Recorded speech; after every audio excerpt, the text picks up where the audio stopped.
आज केंद्र शिक्षा मंत्री धर्मेंद्र प्रधान जन्मदिन 57 वर्ष पाद थापिले केंद्र शिक्षा मंत्री धर्मेंद्र प्रधान लोकमानंकु लगातार भावे सेवा जोगाई आसुथुवा एही जनप्रिय शिक्षा मंत्री धर्मेंद्र प्रधान जन्मदिन अवसर में शुभेच्छा जणाइबा सह रक्तर अभाव दूरीकरण पई बीजेपी पक्षरु सिमुला विधायक पद्मलोचन पंडा नेतृत्व एवं युव नेता डॉक्टर नीलमाधव पंडा अनुमाधव पंडा समेत दलीय कर्मी सहयोग में एक रक्तदान शिविर सिमुलिया ब्लॉक परिसर में आयोजन करा एही शिविर में सिमुलिया एवं खैरा ब्लॉक बहु दलीय कर्मी एवं स्थानीय विधायक पद्मलोचन पंडा सुपुत्र तथा डॉक्टर नीलमाधव पंडा स्वेच्छाकृत भाव रक्तदान करथिबा बेले विधायक उपस्थित रही समस्त रक्तदाता को उत्साहित करथिले एवं मोट 300 यूनिट ऊर्ध्व रक्त संग्रह हेबो बोली स्थानीय विधायक पद्मलोचन पंडा आशा रखिछंती। आज रक्तदान शिविर होची मोर प्रिय नेता एवं जे होती ओडिशार होती प्रकृतर विकास पुरुष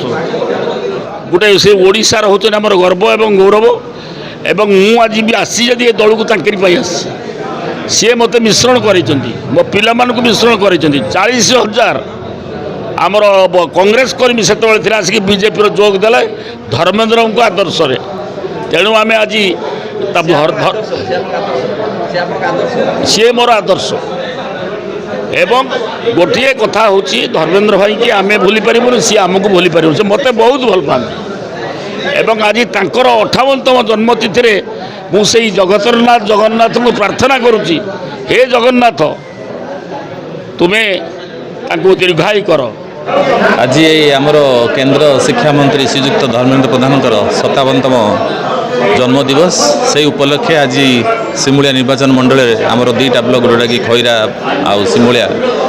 मिसिक आम करुचु आम आज करुचु एवं ये रक्तदान शिविर आम पाखापाखि एक्सपेक्ट करुचु 250 ରୁ 300 यूनिट आम ब्लड संग्रह करने आपण मैंने जानी आजिकल ये जो तापर परिमाण जो बढ़ुची एवं मेडिकल मानकर जोटा कि आमर पाखापाखि जी आम ब्लड जनित समस्या रोची रोग आसूची ब्लड सर्टेज पड़ुची एवं यही ब्लड सर्टेज पर जोटा कि आम केंद्र शिक्षा मंत्री गोटे बढ़िया बड़ आह्वान क्रमे आम ये रक्तदान शिविर करुचु जोटा कि एत सुंदर कार्य गोटे महत् काम और पुण्य काम तेणु आम दीर्घायु कर भगवान जगन्नाथ प्रार्थना करुँ से दीर्घायु रुहतु जमी ओडिशावासी गोटे भल मंत्री पातु एवं भारतवासी शासन करूँ। धन्यवाद।